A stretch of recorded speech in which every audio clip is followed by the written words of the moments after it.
Hereford Road Beach Poseabout Classic. The way it happened. January 4, 8 a.m. The beach wakes up. This weekend, this beach is going to see some of the best posers in the world. All of the big names have gathered to show themselves off against the elements and each other and themselves. Mick Rogers, 29, undoubtedly one of the greatest posers ever to pull on a tiny pair of Speedos. Local boy who's won this classic a record 6 times. Some say he owns this beach. Mick's out to make it 7. Mario Italiano, the Italian champ. He's posed on beaches all around the world and collected most of the major European titles. He means business. Nipper Moon, 32, a veteran. A man so far naturally up himself, some say he was born that way.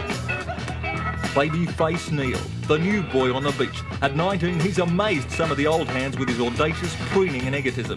Babyface is gearing up for the big one, and some say this is the face to watch. Oh, look, I think we're in for some really... Michael! I think we're in for some really tough Judy! I think we're in for some really tough competition here today. I haven't seen a field of this calibre for quite some time. Mind you, these young fellas have got a lot of advantages we never had. The lightweight titanium frame sunglasses. We had to rely upon the heavy Baker lights. And there's at least 15 different types of suntan lotion in the market these days. All we had was the zinc and coconut oil tops. All in all, though, I'm excited about it. I think it should be a great competition, and there'll be a lot of really top ostentation, top egotism out there today. Mind you, none of these blokes would have held a candle to me. Carol, I see you. 11 a.m. The beach is filling. Competitors undergo their final preparations.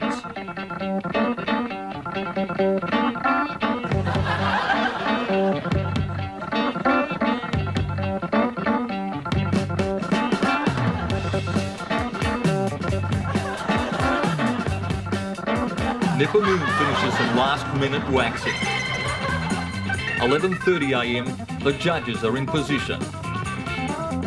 Tension pervades the beach, and finally, the moment everyone's been waiting for. Moon tries a couple of runs along the beach, looking cool, looking confident, but Mario Italiano is hot on his heels. The judges scored that one well, but Rogers is in top form. He's reaching for the suntan lotion, trying a couple of radical manoeuvres. Can this man pose? Not to be outdone, Italiano reaches for the dumbbells and treats the crowd to some of the most outrageous posing this beach has ever seen. But it's Babyface who wins the first round with a Walkman and a cool splash through the shallows. Suddenly, everyone knows there's a competition out there. Mick, a master of the big rollers, gets himself a tube. He's gonna make the most of it. Nipper Moon decides on a radical manoeuvre with a bottle of champagne. But no, it's a wipeout. 1:30 p.m. and there's really only 2 left in it. The veteran Rogers and the new boy Neil. No one in this vast crowd moves as they're treated to the greatest feast of beach posing imaginable. Hair combing, preening, glasses polishing, lotion on lotion, every imaginable manoeuvre and more.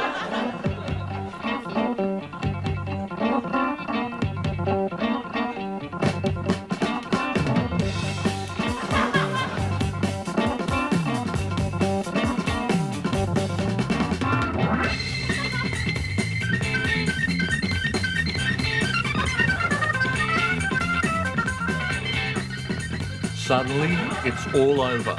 Rogers concedes, defeated but not disgraced. A new champ reigns. Well, it was tough, Steve. I knew it was going to be tough. I was flying blind for a while there. I'd lost my mirror.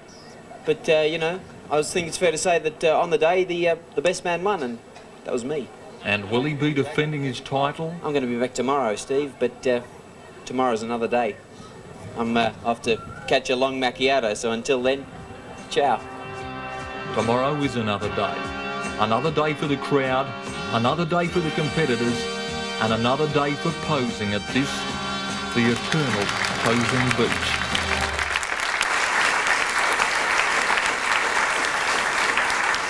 Good evening and welcome to the 11th hour. The 11th hour, it's where the trouble is. I'm Steve Izard. I'm Peter Moon. And I'm Marianne Fahey. Well, the Posabar Classic was one of the highlights of last summer, and speaking of summer, the New South Wales Police have really hotted up and... That is the worst link I've ever heard in my life. I mean, how do you go from the police to the beach? It stinks. It's just one of the little tricks of the trade, Pete. Look, why do you put that voice on, Steve? And everyone knows, I mean, you know, it's not you. You don't talk like that. Peter, some of us are professionals. New South Sexist. Wales... Why do you have to open the show every week? Why doesn't Marianne get a chance to do it? I mean, you know, Marianne's a woman. I think she should... Affirmative action. I think she should read... I think she should introduce the first all right, item. Peter, I don't mind. No, you can do it, Marianne. You No, can do Peter, it. I think it's you should okay. do it. I really Marianne, don't you're want to. as good as we are. Listen, suck, stop patronising me.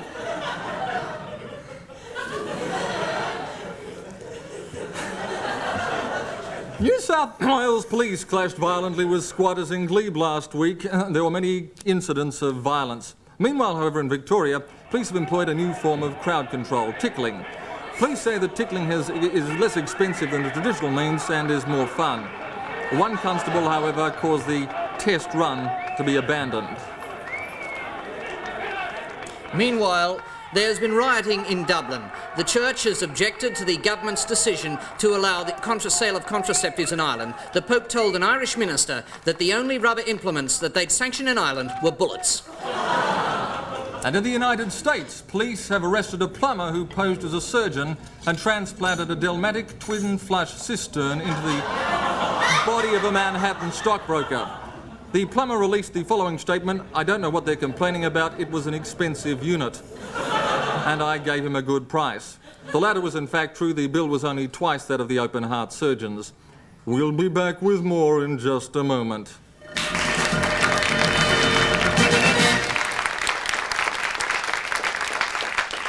I have here the Shroud of Turin, the cloth that devoted Christians firmly believe bears the bodily marks and bloodstains of Jesus Christ as he lay in the tomb. But after only a few seconds, a new improved aurora, it comes up whiter than white. New improved aurora gets out even 2,000-year-old stains. Hello there, I'm Darren Hunch, and quite frankly, I give a damn. Well, there's an election coming up, and as usual, we're not allowed to talk about it. The very issues that affect our lives for the next 4 years, and we're not allowed to decide on them. I think it's absolutely pathetic, I think it stinks, and you all know it's an invasion of our personal rights. We're going to have a phone-in poll on it now. If you think there should be an election blackout so that we can't see what's happening, give us a ring on our yes number, 1130. If you think there shouldn't be an election blackout, give us a ring on our no number. That's 1140. I'm waiting for your calls right now. This is very important. Give me, Darren Hunch, a ring right now. I'm waiting for your calls. This is a perfectly ordinary, everyday office building. Not unlike many offices throughout Australia occupied by the public service. Yet, this building is somehow different. A cloud of suspicion hangs over it. For there are some that believe that within these walls, work is being performed. No, not in this office. So there's no work going on in this department? No. Well, not to my knowledge. And if there was, we'd certainly know and we'd take appropriate action to deal with it. But no, the fact is there's been no incidents of it. No work goes on in this building, or so say heads of departments. But ex-junior clerk, shall we call him John Bannon, tells another story. I was in the public service for a while. Well, of course, I'd heard rumours, that people were working. But I never actually, saw anybody, doing it. And then one day, one of the blokes from the other departments comes in and, we're talking and that. And he asked me to initial an invoice. Oh, I thought, why not? I enjoyed it, and so I started initialing things a lot. And then after a while, that sort of lost its thrill, so I started actually signing things and just sort of moved on to the harder stuff, filing, writing letters, answering the phone. Did you realise you were working? Well, no, not at first, but after a while it was obvious. I mean, you know, there were biro marks all up and down my arms and the desk. John's paid the price of diligence. He now works for a private company with all that implies. High salary, status, and worst of all, a sense of achievement that he'll never be able to shake. Who's to blame? It's the fault of the employer. You mean the government? Of course I mean the government. I mean, what they're doing is they're whacking pens and paper clips. I mean, you go out there, it's chock-a-block full of desks and filing cabinets and spikes. Of course, when you put that sort of stuff under people's noses, some of them are going to be tempted that we're only... Carol, where's my coffee? Some of them are going to want to work. It's only natural. Nobody could do more than we've done to stop people working. We hire the wrong people, we put them in the wrong department, we have the air conditioning stifling, and we've instituted the most tortuous office floor plans. And basic commodities such as stationery are unavailable or ineffective. Now, just one example, Mary Ann. We've spent years perfecting this government pen, which will not write under any circumstances. All very well, but not much use to John Bannon as he goes home after yet another day of achievement and success. And what about the rest of us? What makes the public service tolerable to most Australians is that it doesn't do anything. But unless someone is prepared to take the responsibility for the work crisis, the nation's sense of security could be in jeopardy. Marianne Fay, 11th hour. Hey, this show is really hysterical. Not funny, ha-ha. Right? Oh no, funny different. Yeah, like it's so refreshing. Oh, for sure, for sure. Like most comedy shows try to be funny. Yeah, and they are. Yeah, they're so conservative. What are your favourite bits on this show, Jane? The bits the women do. Oh yeah. Women who do comedy are so brave. Yeah, but like women who don't do comedy are really brave too. Oh yeah, women are just brave, full stop. Oh yeah, what's that? It's a day-long spider, Jane. Oh, where? Over there. Oh, like not that they bother me or Oh anything. no, it's just that they're poisonous. Look, don't kill it inside because it's a bad omen, all Oh, right? don't talk about bad omens, I get scared. Oh, what was that noise? Don't know, it couldn't have been the television. We haven't got any sound. Oh, sounds so bourgeois. Yeah, anyway, I'm more into the special effects. Hey, that was an amazing effect. Hey, Tifa, out of the way. What does DEFA stand for? Oh, D for dog?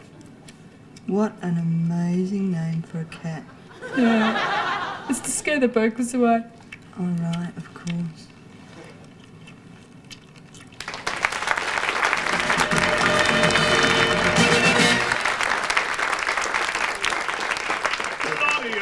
At last, the album you've been waiting for. Harry Seacom's 50 Fat Favourites. Yes, it's a feast of fabulous fat favourites. Pig out to these golden oldies. Around my waist I've searched for me. What kind of pig am I? You're the cream of my coffee. Bye-bye, Miss American Pie. All these and many, many more. Harry Seacom's 50 Fat Favourites. It's an ideal gift for the obese at heart. Harry Seacom's 50 Fat Favourites. Available at all leading milk bars, greengrocers, takeaways and delicatessens. Harry Seacom's 50 Fat Favourites.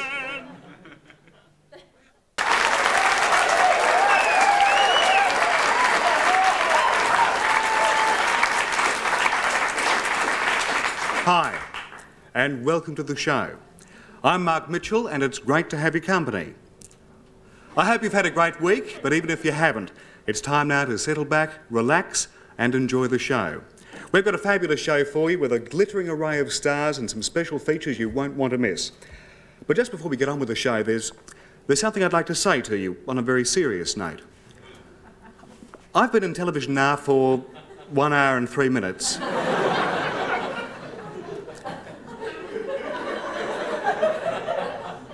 And I've always tried to be the best I can for you. But last week people told me I wasn't being myself. I thought I was. All I can say is that I've had more than my fair share of disappointments, but I've never given in. I just want to have some fun on the show. I've been in this business too long to worry about what people say. All I can say is that I hope you'll accept my apologies for that. I'm sorry, and I mean that very sincerely. On a lighter note, I received a wonderful letter during the week, and I'd just like to read that to you. Dear Mark, I think you're brilliant. I think you're a winner. I know you're going to be a megastar. That meant so much to me. And I just want to thank Diane for sending that to me. Diane's my fiancée. She's home now watching the show. Hello, darling. If you'd like to write to me, please do. Just write to Mark's Mail, care of... Can we get that on camera too? Thanks. Mark's Mail, care of HSV 7, Dorcas Street, South Melbourne, 3205. And each week, I'll read the nicest letter on air. And each weekly winner will receive this personal encouragement award from me. Well, look, it's fabulous to have you with us. Now it's time to get on with the show. Great to have your company. Who is that guy? I thought he was axed. Peter. Greasy. Meanwhile, today, one of the most unusual criminal trials to be seen in England. We cross to this story. Up until only a few weeks ago, the bold and dashing Hood was a cult figure, the charismatic leader of a group of green-clad followers, the darling of a press that chronicled every minute of his fairy tale romance to the nobly born Maid Marian. Today, however, he stands charged in this court with defrauding the very lower classes that idolised him. Hood's organisation, Greenwood Enterprises, was responsible for collecting thousands of pieces of silver from often reluctant nobles for distribution to the poor. That was until a recent examination by the Sheriff of Nottingham's Audit Department revealed that only a fraction of the silver collected, in fact, reached its destination. Most of the silver was, in fact, siphoned off into a whole network of dummy subsidiary companies. Woodbow Works, Lincoln Green Cloth Company, Arrow Couriers, and so on. According to former members of Hood's Rat Pack, the so-called Band of Outlaws, the bulk of the money extracted went toward maintaining Hood's extravagant lifestyle. Oh yeah, look, it was just unbelievably merry, you know, like every night we'd have great 36s of mead under the greenwood tree, you know, keep your horn full all night, you know, and great huge roasting lobsters on the spit, you know, deers, you know, heaps of minstrels, you know, troubadours, but as much sort of folderol behind a maypole as a man could want in one night, you know. I mean, I suppose I never really thought about where the money was coming from, really. I just can't believe Robin's done this. You know, I mean, he was as straight as an arrow. What do you say to the allegations that Hood rigged archery tournaments? No comment. Or to the allegation that Hood extorted money from people to cross bridges? No comment. The so-called godfather of the merry men, Friar Tuck, has now been told that he faces trial by ordeal. In his case, a day without food. But perhaps the greatest blow to Hood is the downturn in his relationship with Maid Marian. She now claims she was abducted by the so-called green people and brainwashed by Hood.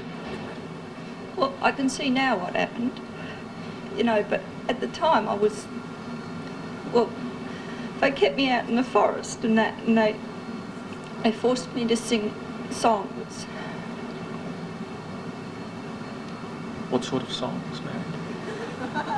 Oh, well, things like Hey Noddy No and Ride the Old Fold Tarry. That's where you met this Hood, Marian? Yeah, like, I didn't know what was going on, you know. Like, he had hypnotic eyes, didn't he? And I didn't know. Like, I don't want to sell down the stream or nothing, but it was him that did everything. I didn't do nothing. But, Marian, you did in fact participate in robbing the Nottingham to Lincoln mail coach, didn't you? I did, yeah, but like I said, I mean, I can't remember being there or nothing, and I was brainwashed. Marion now claims she's been completely deprogrammed and intends to sue Hood for, amongst other things, the loss of her title, Maid. If convicted, Hood could spend a massive 25 years in the pillories. But it's not all bad for Hood. Today he clinched a multi-sovereign deal selling the ballad rights to his exploits. And his life story is soon to be a feature-length tapestry. Nathan Dix, London, the 11th hour.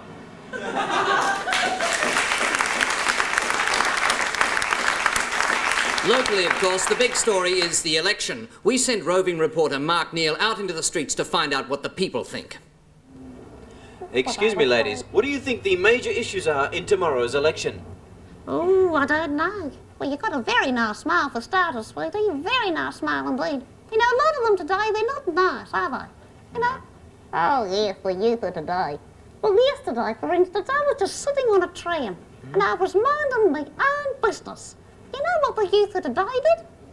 No. Let off. Yes. And there was no drunken disguise with a loud humming or nothing. Yes, he was that proud of himself. And, you know, I says to him, I says, did you do that, Pong? You know, because it stunk something awful. Oh, well, you should have heard the language that came out of that kid's mouth. I see, so that's public transport. That's the problem. Oh, I certainly do. Yes, no, it's not the kiddies' fault, is it? Oh, no, it's not the kids' fault. You can't blame them. It's the mothers. Childcare? It's the working mothers and the childcare, yes, because, well, you know, they take the kiddies off to the crèche. And they go home and have group sex, do they? Oh, yes, it's common knowledge. And that's where our taxes go. Well, it's taxation then. And there you have it, ladies and gentlemen. Transport, childcare, taxation. That about sums it up. And Mark Neal for 11th hour. You know, want to know what I reckon about elections? If you were to ask me what I reckon about elections, I would tell you one thing. I would say that there's no need for elections because we can live together in peace and harmony in the world as one. You know what I mean? Come on, arsehole, move up. Who do I reckon is going to win the election? I'll tell you what, the Libs have got about as much chance as Collingwood to win the election, I reckon. The Liberals are about as much use as Liberace would be a centre-half back for Collingwood. Well, for North Melbourne, anyway. So much for the opinions of the person on the street. Now let's cross to Elliot Goblet, top political analysis. Elliot. It's now exactly 4 weeks to the start of the 1985 football season. I've come up with a 20-page submission to the Victorian Football League on how our game might be improved. The main points are as follows. The players' race to be relocated so that footballers come out of the arena via a trapdoor in the centre circle. Centre bouncers to be the best out of 3. The main scoreboard to be smartened up and decorated with artificial fruit. A reported player to be automatically banned from playing football for life, or 2 weeks, whichever is the lesser. Goal umpires to be eliminated and goals decided by the crowd show of hands.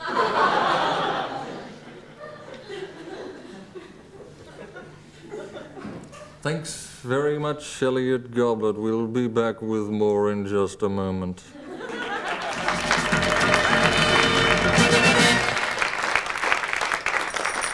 Would a bank manager understand what it's like to live beyond your means, to get in over your head and find yourself thousands of dollars in debt? Would he know what it's like to borrow a couple of thousand from his own branch in desperation and bet it all on a horse only to have the mongrel disqualified on a protest? Jeff Holmes of our Surrey Hills branch does. The Commonwealth Police, helping people come to terms with embezzlement.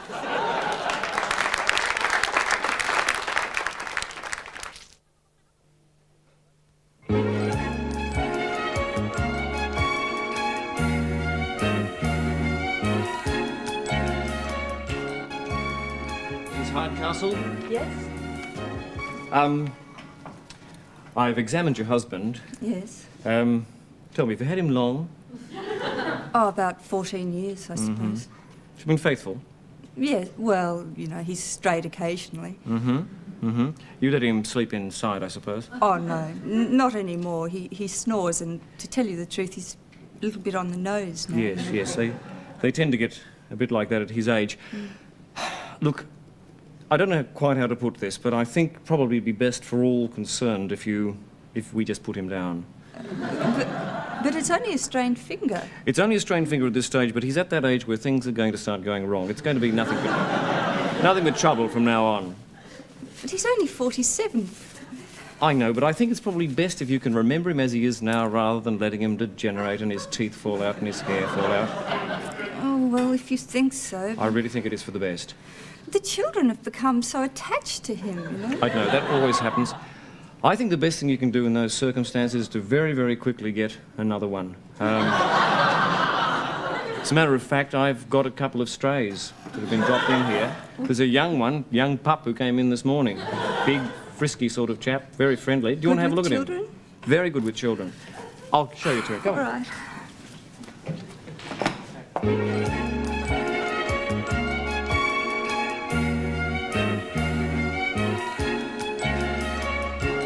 Well, we don't seem to be getting too much of a response on the old telephone phone in now. I'll make it quite clear. I think the election blackout stinks. I'm waiting for your phone calls on that right now. In fact, I'll go even further. I think the media ban should be dropped. I think there should be advertising right up to the last moment of the election in the polling booths themselves. I think people should be allowed. In fact, they should be forced into the polling booths themselves with lots of material, stuff like that. I think there should be no media ban. I think all politicians, their complete documentation should be revealed to the public, and their wives should have to sleep with other people as well. If you've got any opinion on that, if you've got a yes answer, give us a ring on it. If you've got a no answer, give us a ring. I'm waiting for your calls, ready to go. Darren Hunch, any of those topics, please give me a ring. Since time immemorial, it's been the same old story. The man goes out to hunt, and the little lady stays back in the cave to look after the kiddies. Now, we all know women's liberationists have been bleating about that for some years now, but now a group of men have started whinging about what they call their sex role conditioning. Ian and Michael, you've started a men's consciousness raising group. What's it all about? Basically, George, it's a meeting where men get together and we try to improve the way we relate. What, to chicks?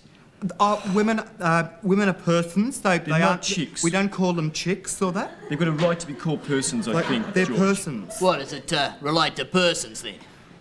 And to men and persons, yeah. Look, what do you blokes say to the charge that you're just involved in this to give yourselves an unfair advantage over other blokes? Oh, that's just nonsense. No, what we're trying to do, George, is to really cut down on being competitive. Now, I admit that there's a danger in us being smug about being so uncompetitive. We have to guard against that. For example, I think, Michael, at one stage you had a real problem with being smug because you had the smallest penis in the group. Are you all hung up about the size of your peni? I was. Oh, you missed that group. You did. I used to be really hung up about it, George. I was a typical man. I would go into a public toilet. I would never, ever use the urinal. I'd always go into one of the cubicles and shut the door, stay there for about 5 minutes and then rustle a bit of paper. You know. Since I've been going to the meetings, I've just shaken off that hang-up and I'm really upfront about it. I walk out leaving the seat up and everything now. That's beautiful. Thanks, Michael. Yeah, well, that's all very nice and everything, but let's get down to the point. I mean, this sexual liberation thing, it basically means that you can sort of do it with anyone you want to, doesn't it? I think you mean sexually non-exclusive relationships. Yeah, well, it doesn't sound as good when you put it like that. One thing that we really try to do, George, I think, and this is very important, is to get out of the obligation that's put on men to perform sexually. Michael's made big inroads on that, haven't you? Yeah, I mean, if I go to a party or something, you know, and I see a woman, even before I'm introduced, I go up and I make a point of saying, I just refuse to perform sexually for you. Well, how do they usually react to that? I think they're relieved. Yeah. Look, you blokes are avoiding the issue. Like, what do you actually feel, you know, deep down inside when you see a really good-looking woman? We don't feel anything because we just don't... We've deconditioned ourselves, George. We just don't feel attracted to attractive women. Yeah, Well, are you attracted to unattractive women then? Yes, but they seem to resent it. Look, I'm going to have to be blunt with you blokes. Is this just another way to con off women? No, George, no. Way. For a start, we always let the women make the first move. Yeah, well, how long do you usually have to wait for that to happen? Well, let me put it this way. How long is it since you last had sex, say, you know? Well, it depends what you do you mean by by sex. Having Yeah. sex. We all have We're all sex. having sex all the time. I in mean, one a sense. look, a gesture can be... I mean, just being in the same room can be sexual.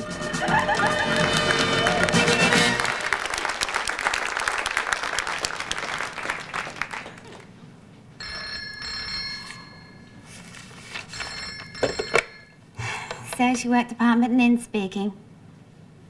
Oh, Sal, hi, how are you? Talk about ESP. Yeah, I was just about to call you. Oh, I'm coping well, considering I was coked out of my head last night. Oh, look, I've had the most incredible day. Yeah, well, listen, first client waltzes in this morning, and you'll never guess who. And by the way, you mustn't breathe a word of this to anyone. It's strictly confidential, okay? All right, well, have a guess. No, Joanne. No, not fat Joanne, slim Joanne. No, listen, listen, anorexia nervosa. Yeah, but Sal, she looks fantastic. So slim. Yeah, I just felt gigantor next to her. Well, apparently, what you do is you stick your fingers down your throat, right? Oh, I know it sounds unattractive, but looks great. Well, that's what I said, stuff aerobics, yeah. Anyway, a day of coincidences because, do you remember the smelly family from Kintore Avenue? Yeah, one of them, vile little creature, had to use a whole can of Glen 20 after she left. And the grammar, wince. Anyway, poor self-concept because her boyfriend's just dropped her. But honestly, Sal, she's lucky to have caught a guy in the first place. I mean, if I can't get a guy, anyway, she's preggers. Now, tell me honestly, Sal, who in this day and age has an unwanted pregnancy when there's so much information so freely available on contraception around? Stupid, don't you think? What's that? Oh, Sal, how overdue are you? Oh, hey, listen, no, it could happen to anyone. Hey, don't worry about it. Hi, my name's Lynn Suter. I learnt to social work in less than 8 hours at the Australian School of Social Work. I now enjoy a well-paid and secure position. You too could join a helping profession. Just ring and we'll send you a free brochure tomorrow.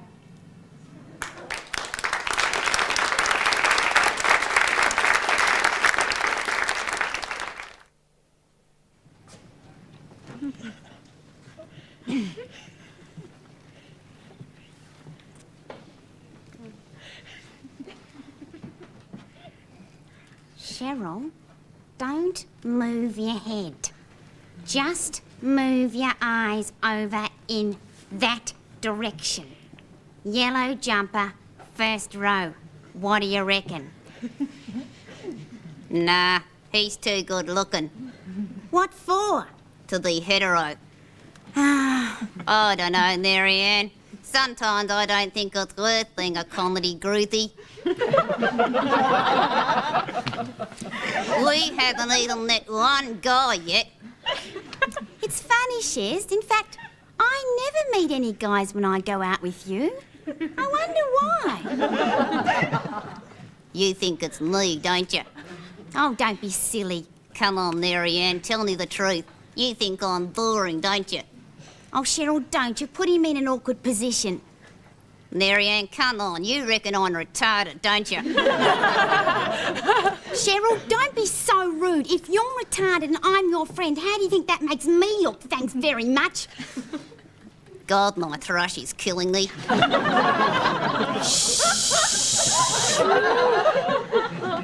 Embarrassing. Marianne, if I don't get a guy soon, I'm gonna kill myself. Cheryl, death's a pretty fatal thing. Celibacy's worse. Come on, Shez. I reckon you're just too obsessed with guys and sex. I'm obsessed without them. Cheryl, come on, let's just try not talking about sex just for 1 minute. All right, you start. Okay. What would you like for your birthday? Cheryl! I didn't say anything. Yeah, but you thought it. You can't help what you think. Oh, come on, Shez, just this once. All right, you choose a topic. Okay, politics. All right, what do you reckon Bob Hawke would be like in the sack? Cheryl, will you stop? Look, stop objectifying guys sexually all the time. Why not? Can't think of anything better to do with them. Oh, come on, Cheryl. Look, you've got to treat them as people. Why should I? They don't treat me as a person. That's because you're not. Oh, yeah. Well, if they're people, why don't they act like it? Cheryl, it's because they're oppressed. You should treat men and women exactly the same. That means I'd never get laid. Cheryl, you don't anyway. Look, you just put guys on a pedestal. What about your girlfriends? Aren't they important? Mary Ann, I like girls. I just prefer to do it with guys, all right? Look, Cheryl, you shouldn't treat guys any differently just because they have, you know, peni. Can't think of a better reason. Cheryl, that's discrimination. Thanks. Cheryl, it's sexual discrimination. It's not a good thing. Why? Have you ever been sexually discriminated against? Not by someone else, no. Well, I have. And I didn't like it. I nearly didn't get the job at the office because I'm a female. Yeah? Why did you get the job? Because of my personality. Yeah, they're big, aren't they? Cheryl, that's not why I got the job. That's not fair. The boss is a really happily married guy. It's just that his wife doesn't understand him. And if I didn't understand him on the occasion, they would have split up by now. I'm a marriage saver. Yeah, well, if I don't get to say they're married pretty quick, I'm gonna bust. Speaking of busting, Shez, I've got to go to the ladies. Yeah, me too. I'm dying for a tiss. A tiss? What's that? Leave me alone, will ya? Come on, let's go. Well, I'm Darren Hunt. We're in the middle of a telephone poll booth. We don't seem to be having too much of a response here. Remember, the issue is, should there be an election blackout? I say no. If you think otherwise, ring in. Let's know what your opinion is. I don't want to be controversial about this, but I think they should abolish all capital punishment. I think they should allow unlimited Asian immigration into Australia. I think they should disenfranchise women voters, and I think all Catholics should be taxed double. Give us a ring. I want to know your opinion. I don't want to be controversial. Give us a ring. Let's get things happening here. Darren Hunch, I'm ready to go on any of those issues. Let's get things happening. Hello and welcome to another Let's Talk, the segment where we examine contemporary languages. Tonight, let's talk Hoon. Hoon is a local Australian dialect which developed in the early 1950s. It is used mainly by people who attend football games, cricket matches, or who drive supercharged Monaros. It is a very valuable lesson to know just in case you find yourself trapped at a football club pie night or in a West Maribyrnong tram. So pens ready now and let's talk Hoon. Hey, knackers, how they hanging? Hello, I hope you are well. Geez, great party last night, eh? I feel unbelievably ill. Hey, mate, get your ending? Did you enter into a short-term relationship with a girl? Me? Oh, get stuffed. That bunch of moles. I wouldn't touch them with a 10-foot barge pole, no, mate. They all said no. Look, mate, I only take the best, all right? I'm still a virgin. Hey, guess what? I've just dropped a 427 full-blown twin overhead cam high-rise manifold rocker roller 400 carby Holly, twin clutch-plated 4-speed overdrive top loader fuel nitrate fuel injected jet engine into the E.H. Holden. Next week, I'm going for my learning. There. That wasn't so hard, was it? Let's have a look now at some of the everyday Hoon phrases. Great bloke, someone who works in a pub. Really grouse bloke, someone who owns a pub. Mongrel, someone who refuses to buy you your 27 schooner before you drive home. Phone booth, an endangered species. Train, transportation for apprentice hoons. Smart ass, someone who uses words over one syllable. Pub, a boxing arena. Car park, an outdoor boxing arena. Gutless, someone who has all their own teeth. Hoofda, someone who doesn't know the 1963 grand final scores. Bastard, an amusing companion. Gutless Poofda bastard, a policeman. Well, we hope you'll keep practicing some Hoon when you've got a spare moment at home. Until next time, it's bye-bye. Go on, clear off then. Go on, off you go, you young larrikin. We don't need types like that around. Oh, sorry. Uncle Arthur Robbins just doing my job as commissioner, just throwing out a young larrikin he was, some sort of university student up to some sort of orientation week stunt he was. I said, we don't need types like round here like that, thank you very much. I said, get yourself a haircut and get the earring out of the ear, then maybe you can come back. I said, don't need types like that around here at all. I know what they're capable of. I've got a job down the local crossing down there at the high school, helping the kids cross the crossing there. In the 3 years I've been doing it, we've only had accidents with about 8 or 9 kids, you know what I mean? And 3 of those were pushed for giving cheek, so I won't take any bloody cheek from the kids, you know. I'm very quick to throw the old leg over. Should have a bit more respect for blokes like me who've given blood for their country. I was only down the blood bank yesterday. I said, take my blood. I said, take my blood. I said, mixing in with some of that AIDS stuff. I said, my blood will leak the living daylights out of it. I said, dear. It's a very sad state. I'm sorry, I'm just having a bit of a go at the young kids here. I should be watching the 11th hour here. They're doing a terrific job. I had a bit of a word to the producer after the show last week, and I said, if you ever need a bit of a hand, I said, just give me the date and I'll be there. And he gave me the 11th hour sign, you know what I mean, and mentioned something about inserting a script in someone's date. I'm not too sure what it was, but you know, I'm sure he'll get back to me later on. Listen, I'll let you get back to the show, and I'll just get on with me crossword, and I'll see you all later, Uncle Arthur. See you later, young kids. See you later.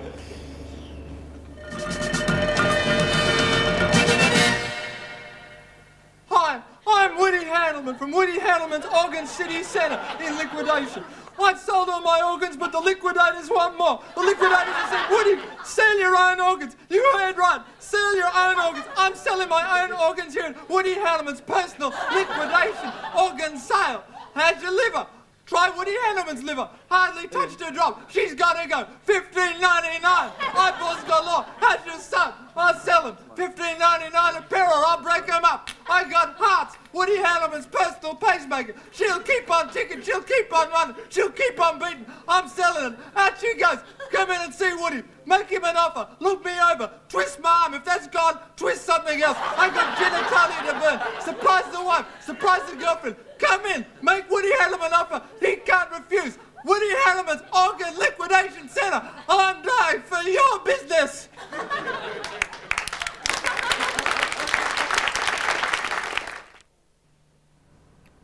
Welcome back to the 11th hour. The 11th hour, it's totally rooted in fact.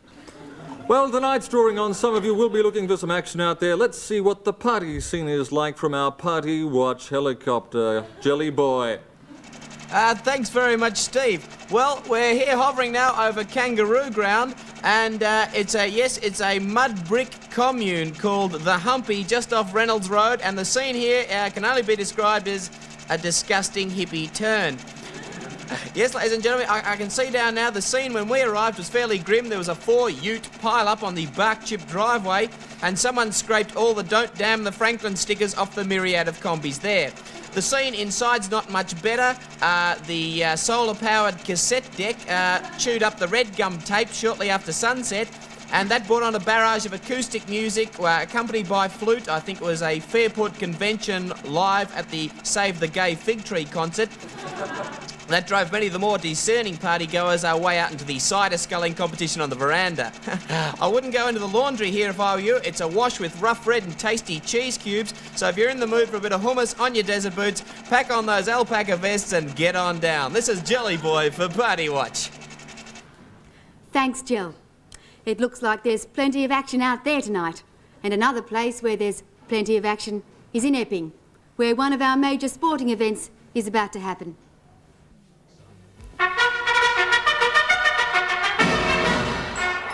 Well, good evening, fight fans, and welcome to Domestic Fight. Live tonight from 198 Station Street, Epping. It's a big one. It's one the neighbours have been waiting for some time.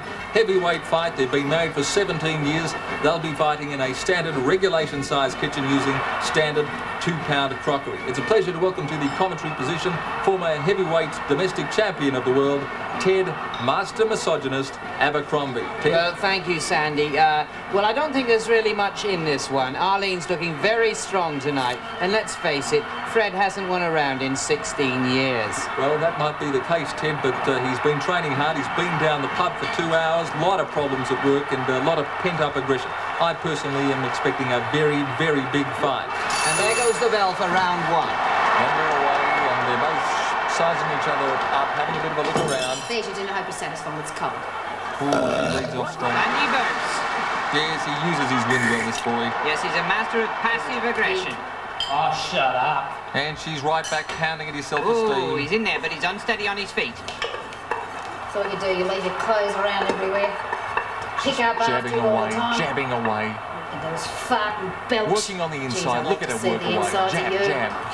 Jabbing away with where his you been insides. this evening? I was down the pub with Ron. He covers himself, yes. Were. And she throws one at him. I think that was a salad bowl. It was a teapot. It was a beautiful right-hand teapot. I'm leaving. Oh, she's playing a trump card. Look at that. Did you see the way she did that? Magnificent. Good. Push off. Well, that's the end of the first round, and that was a big one. Yeah, she's gone out, and he's locked himself in the loo. Well, that was a fabulous round for him. On a compulsory must system, I scored him a 10 and her a 6. Terrific scoring. Absolutely, he's very strong. He's in there working away without eating. It's good to see because he knows she can't stand the sloppy way he eats. He's wearing her down. He's found a weakness there, and he was eating. And there goes the rerun of the teapot incident. And she winds up, she's going for a knockout, and he dodges. Ooh. Beautiful work, beautiful. Ooh, look at that. There goes the flush for the start of round 2. He's back into the kitchen, he's drinking still, he's looking a bit cocky now, showing off to this audience. Very well. He must know he's ahead on points. And in she comes. Really, I think she senses she's down, she's got to get straight onto the job. You were a no-hoper. You don't do nothing to help anybody else. You just think of number one the whole time, you big lump of blubber. Well, as far as I'm concerned, we're through. I don't Look want at her nothing go. to She's do coming with out you with a flurry of anymore. insult. A flurry of insults. You can't even get it up anymore. Oh, that was below the belt. She's been warned once before about that because these fights are supervised by the rules of the Marriage Guidance Council. And they must be thinking about stepping in about this point. I'm pretty sure of that. Look at him. He's really hurt by that. How can you do this, Billy? Oh, following through there. Even the best years of my life. She's hitting him with a heavy guilt trip. Look at this, magnificent. It's all down for you when you stick. Oh, look at him. She's pouring it on. I can't stand it. I'm done, Billy. She's pouring it on. Oh, love. And he's down. He's down. He is capitulated. He's over. That was the most surprise twist I've seen in a long, long time. He was ahead on points, looking quite good, and all of a sudden she came in, she worked away the inside. Kept working away. And then with one magnificent bit of work with the right hand at the kitchen sink there, she did it. And she did it. She got right in and stayed there. And it's over. Yes, it's all over here. He's seen her point of view and he's starting to do the dishes. Yes, Ted, that's a bit of a shock ending because I had him ahead on points at that particular point in the fight. Yes, but as I said, true to form, he went to water. And so that's it for another edition of Domestic Fight here kitchen side. We say good night. Don't forget to join us next week when we bring you live from Canberra, the Labor Party caucus. Good night.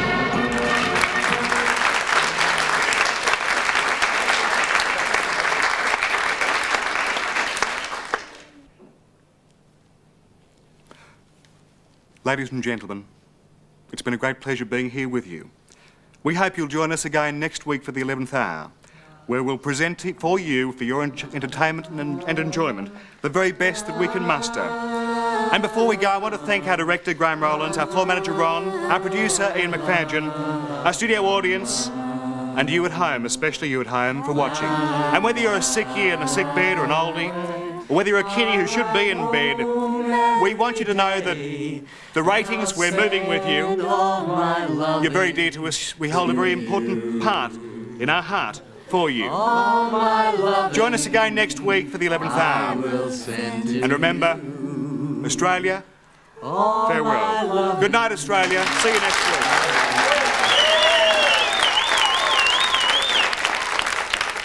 This is Darren Hunch here.